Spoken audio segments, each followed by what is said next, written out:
Seleb ini dirujak netizen usai remehkan kenaikan pajak 12%. Yolo Ine, seorang influencer media sosial yang kerap menarik perhatian dengan konten-kontennya, kini menjadi bahan perbincangan hangat di media sosial.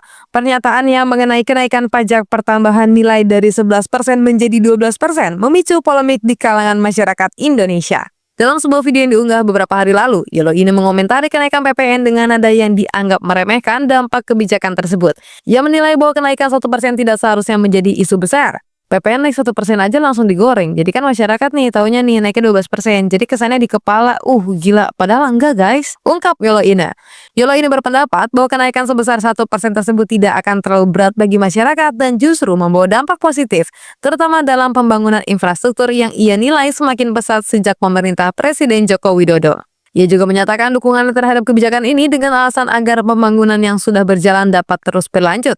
Ia menjelaskan bukan ingin berlaku sok kaya, tetapi menurutnya pembangunan negara Indonesia sudah tumbuh dengan pesat sejak zaman Jokowi. Meski mendukung kebijakan tersebut, Yolo Ine mengakui bahwa ia tidak memiliki pemahaman mendalam tentang politik atau sistem perpajakan. Meski demikian, ia tetap optimis bahwa kenaikan pajak akan membawa dampak positif bagi masyarakat Indonesia.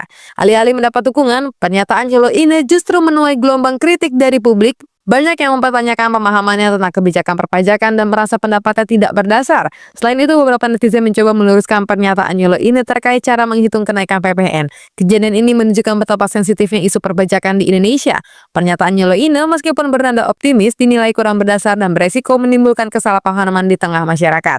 Sebagai seorang influencer dengan audiens yang besar, banyak pihak menilai bahwa Yolo Ine seharusnya lebih berhati-hati dan memperdalam pemahaman sebelum mengomentari isu-isu sensitif. Isu ini juga mencerminkan bagaimana kebijakan pemerintah, terutama yang berdampak langsung kepada masyarakat, seringkali menjadi bahan diskusi dan kritik di ruang publik. Pandangan yang tidak tepat dari seorang figur publik bisa mempengaruhi opini banyak orang, baik secara positif maupun negatif. Pernyataan Yolo Ine tentang kenaikan PPN menjadi pembelajaran penting tentang bagaimana publik figur harus berhati-hati dalam memberikan pandangan terhadap isu sensitif.